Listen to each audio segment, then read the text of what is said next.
અહીં ઉપસ્થિત માનનીય મહેમાનશ્રીઓ, ગુરુજનો તેમજ સ્પર્ધકો, ઉપસ્થિત શાળાના વિદ્યાર્થીઓ, આપ સૌને મારા પ્રણામ. મારું નામ રાઠોડ રુચિતા છે. હું SYBA government arts and commerce college પાલીતાણામાં અભ્યાસ કરું છું. આજનો મારો વક્તવ્યનો વિષય છે મનુષ્ય જીવનમાં ભગવદ્ ગીતાનો આધાર. સર્વોપનિષદો ગાવો દોગ્ધા ગીતા, સર્વોપનિષદો ગાવો દોગ્ધા ગોપાલ નંદઃ, પાર્થો વત્સઃ સ્તુતિ ભોગતા દુગ્ધ ગીતા અમૃત મહત્. કે જન્મ્યો હતો અજ્ઞાન રૂપી અંધકારમાં, કે જન્મ્યો હતો અજ્ઞાન રૂપી અંધકારમાં, જેમના આધ્યાત્મિક ગુરુએ જ્ઞાન રૂપી પ્રકાશ વડે જેમને આંખો ઉઘાડી હતી અને જેમને ભગવદ્ ગીતાની રચના કરી હતી એવા ભગવાન શ્રી કૃષ્ણને હું નમસ્કાર કરું છું.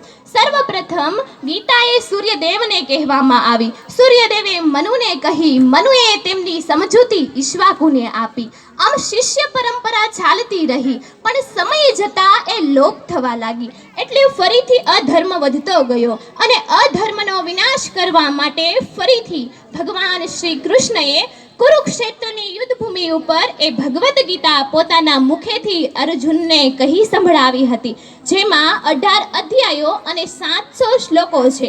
એ આજે મનુષ્ય જીવનનો આધાર બની ગયા છે, કારણ કે ભગવાન શ્રી કૃષ્ણએ એમાં જે ઉપદેશો આપ્યા છે, જેમ કે મનુષ્યએ પોતાના જીવનમાં સફળ થવું હોય તો તેમને પ્રથમ તો પોતાની જે જ્ઞાનેન્દ્રિયો છે એને કાબૂમાં રાખવી જોઈએ. એટલે જીવનમાં જે કાર્ય કરવા માંગે છે એમાં સફળ થશે.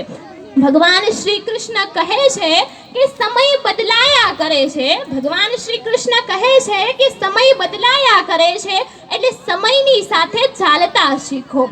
જીવનમાં હંમેશા સત્ય બોલતા શીખો, અસત્યથી દૂર રહો અને સત્ય માટે તટસ્થ બનો.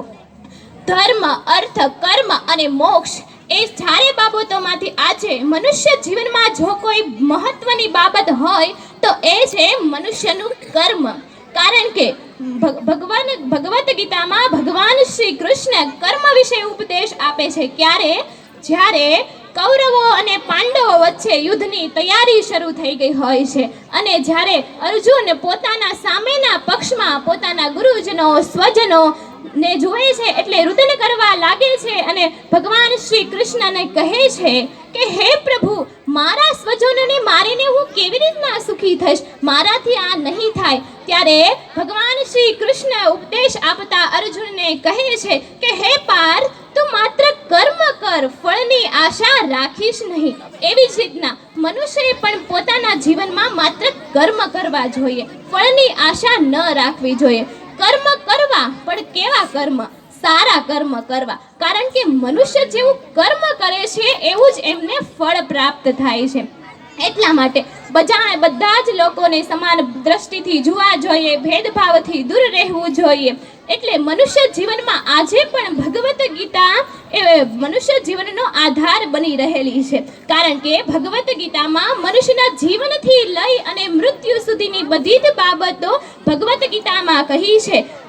શ્રી કૃષ્ણ કહે છે કે મનુષ્યએ કેવા મિત્રો રાખવા જોઈએ, કેવાનો સંગ લેવો જોઈએ ને જીવનમાં સત્ય બોલતા શીખવું જોઈએ.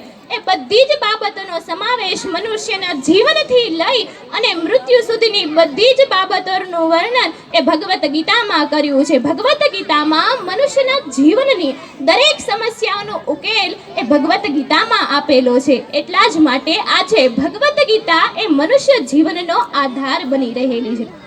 તો હું અંતમાં એટલું જ કહીશ કે જળમાં સ્નાન કરવાથી, કે જળમાં